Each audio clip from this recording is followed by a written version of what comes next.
About a decade ago, I suppose, I spent a month working in Greece and I met this man called Socrates, and I didn't really think about him much afterwards. And it's only recently I pulled out the journals and I saw him there, and so I kind of wrote this poem to try and both remember and understand him. And I think, there's a lot of irony in his name now that I look back, but Socrates likes to talk philosophy at the taverna.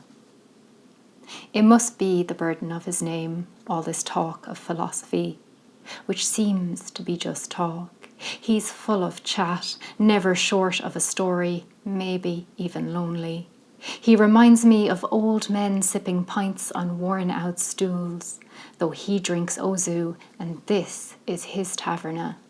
Light pours in, illuminating check tablecloths and wooden floors, windowsills painted blue to match the sea, shells dangle from threads. He collects them when he hunts, harpooning tuna, then drifting in search of the sea's pink trinkets. All day I work the nearby bar, wipe counters, pour cold coffees, and rub mint to make mojitos bloom. He brings me things. Once it's a dessert called sweet. I say it is grainy like caviar. After that, he calls it sweet caviar. He holds out fresh salt in his palm, picked from the rocks that morning, limpets still breathing in their shells. Each gift comes with a Greek word.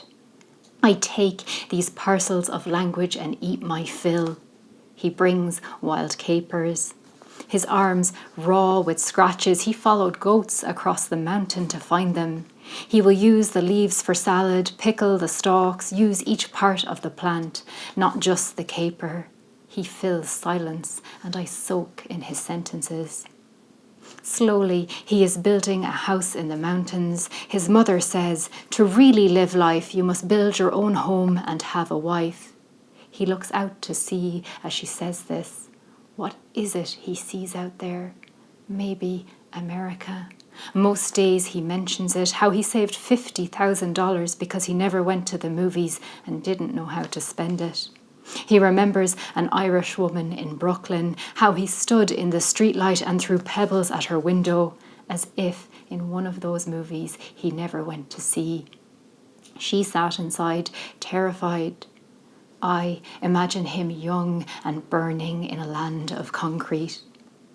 One night he picks up my drunk housemate at the bar, takes her down a red dirt road to his half-built home. She escapes his kiss, refuses to give him what he wants. Eventually, he drives her home. I sit on the floor and listen to her story. It's impossible to connect my old romantic to this truth. Everything feels tired and dirty. I eat in the taverna when he's not there, stare at the green knot of capers in the bowl, then out at the sea.